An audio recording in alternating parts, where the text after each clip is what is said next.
Bonsoir. Ah, on dirait l'école des fans. Magnifique.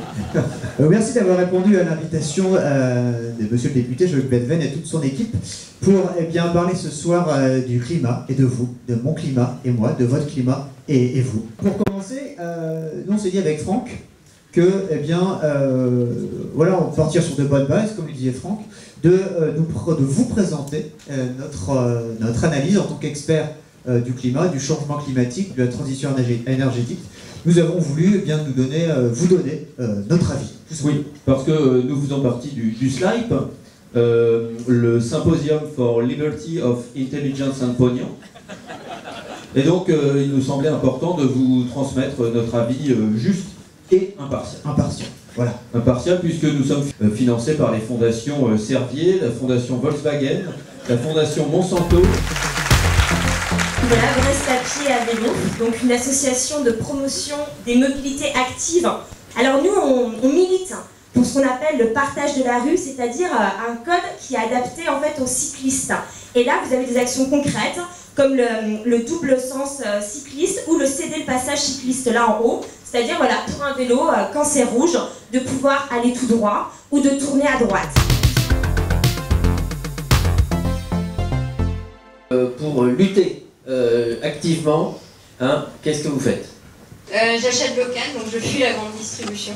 Parce que quand on regarde les produits de la grande distribution, il y a beaucoup de déchets tout autour. Il y a une vingtaine d'années, 5-6 personnes ont acheté un pressoir. Et petit à petit, chaque famille a initié d'autres. Et actuellement, il y a 80 personnes qui tournent autour du pressoir là, cette année. C'est un pressoir à quoi? Alors, le but, c'est de faire du jus de pomme et du cidre aussi. Je peux les applaudir. Merci Franck. L'espace de stockage de CO2 qui reste dans l'atmosphère aujourd'hui, il appartient entièrement aux pays du Sud. Moi, de mon côté, en tant que chercheur, j'ai travaillé ces dernières années à la question en fait, qui concerne plus un peu l'échelle globale sur la question de la dette climatique. C'est-à-dire l'idée que nous, pour se développer, nous, pays du Nord, en fait, on a mangé une grande partie de l'espace de stockage de CO2 dans l'atmosphère, beaucoup au détriment des pays du Sud. Et le GIEC, aujourd'hui, montre très bien que les impacts principaux du changement climatique vont être sur les populations les plus vulnérables, en particulier dans les pays du Sud.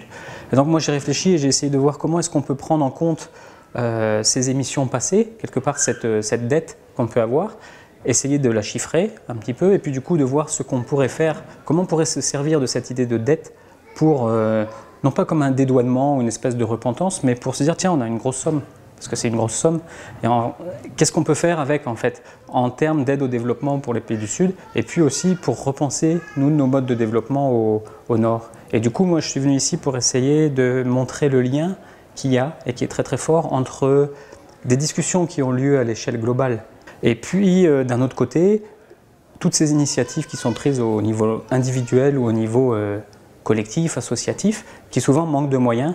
Le métier de conseiller info-énergie, je pense que c'est un métier d'avenir, car en fait, dans la problématique de la transition énergétique, il y a besoin de compétences et on a besoin de pouvoir conseiller les particuliers sur les aides financières et sur les questions techniques pour que les projets de rénovation soient réalisés de manière efficace et qu'on arrive à des logements qui soient performants et économes en énergie. Il y a des gens qui connaissent zéro déchet.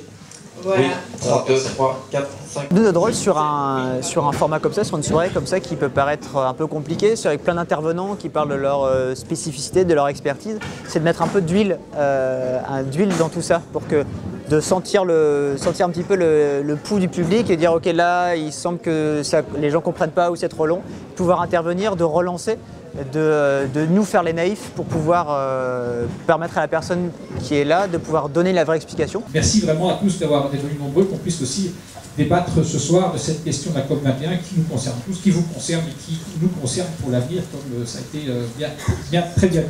La COP21, justement, ça a une dimension évidemment nationale et très internationale. Et donc la difficulté, elle est d'être perçue par la population au plus près de leurs questions quotidiennes et individuelles.